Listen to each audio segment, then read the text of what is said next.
अस्सलामुअलैकुम नाजरीन, आप देख रहे हैं मुस्कुराहट के फूल यूट्यूब चैनल। नाजरीन, हम अपनी ज़िंदगी के अंदर बहुत सारी गलतियां ऐसी कर बैठते हैं जिन पर बाद में हमें पशेमानी और अफसुर्दगी का इजहार करना पड़ता है, लेकिन तब वक्त गुजर चुका होता है। आज की इस वीडियो में हम आपको बड़ी अहम गलतियों के बारे में आगाह करेंगे ताकि आप इनको जानकर अपनी लाइफ में इनसे बच सकें और आपको बाद में पछताना ना पड़े। इन गलतियों से हमें मुकम्मल बचने की और इज्तनाब करने की कोशिश करनी चाहिए ताकि हम पुरसुकून ज़िंदगी और राहतमंद ज़िंदगी गुजार सकें। देखने में तो ये छोटी छोटी और मुख्तसर बातें हैं, लेकिन निहायत अहमियत की हामिल हैं। दूसरों को हकीर समझना, ये बहुत बड़ी गलती हम अपनी लाइफ में करते हैं जिसका नुकसान कभी न कभी हमें ज़रूर भुगतना पड़ता है। अल्लाह रब्बुल इज़्ज़त हमें वहाँ गिरा देते हैं जहाँ हमारी सोच भी नहीं होती। इसलिए कभी किसी को हकीर मत समझें। बात बात पर झूठी कस्में खाना, बात बात पर झूठी कस्में खाने वाला हमेशा झूठा ही समझा जाता है। आजमाए बगैर किसी पर भरोसा कर लेना, इसका बाज़ दफ़ा हमें नुकसान उठाना पड़ता है और फिर हम बाद में पछताते हैं। इसलिए किसी पर आजमाए बगैर भरोसा नहीं कर लेना चाहिए।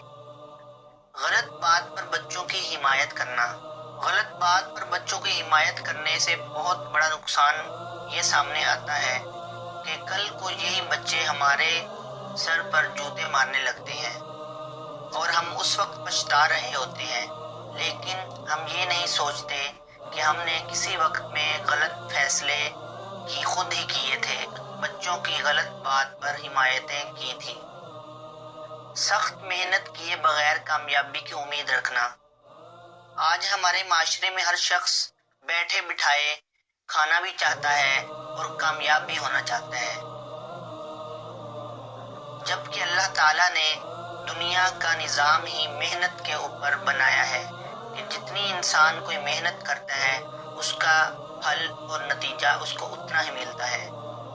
इसलिए मेहनत के बगैर कामयाबी की उम्मीद कभी मत रखें। सुनी सुनाई बात पर यकीन कर लेना, इसका बहुत दफ़ा हमें नुकसान उठाना पड़ता है, बाद में हम माफ़ी मांगने पर मजबूर होते हैं। इसलिए सुनी सुनाई बात पर यकीन नहीं कर लेना चाहिए जब तक किसी बात की तहकीक खुद न कर लें।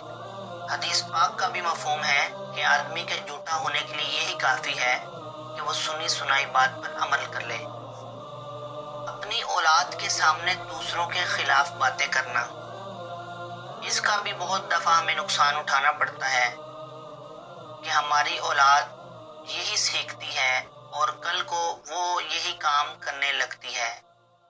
दूसरों की बुराइयां, दूसरों के ऐब और दूसरों के खिलाफ बातें करना उनके अंदर भी आदत सिरायत कर जाती है और वही औलाद कल को हमारे ही खिलाफ हो जाती है और हमारी बातें ही बाहर पहुंचाने लगती है।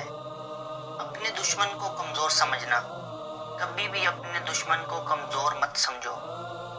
हमेशा चौकन्ने और चौकस रहना चाहिए अपने दुश्मन के खिलाफ। बेवफाई करके वफा की उम्मीद रखना, माशरे में हर शख्स बेवफाई का रोना रो रहा है, लेकिन वो खुद ये नहीं सोचता कि मैं कितने पानी में हूँ। आया मैं खुद तो बेवफा नहीं हूँ। हम खुद दूसरों से बेवफाई करते हैं, लेकिन दूसरों से ये उम्मीद रखते हैं कि वो हमसे वफादार रहें। ये बहुत बड़ी गलतफहमी है, लिहाजा बेवफाई करके वफा की उम्मीद कभी मत रखें। ये जितनी भी बातें आपको बताई हैं इनको फॉलो कीजिए, आपकी ज़िंदगी में आसानियाँ पैदा होंगी। मुझे इजाज़त दीजिए, मुलाकात होगी अगली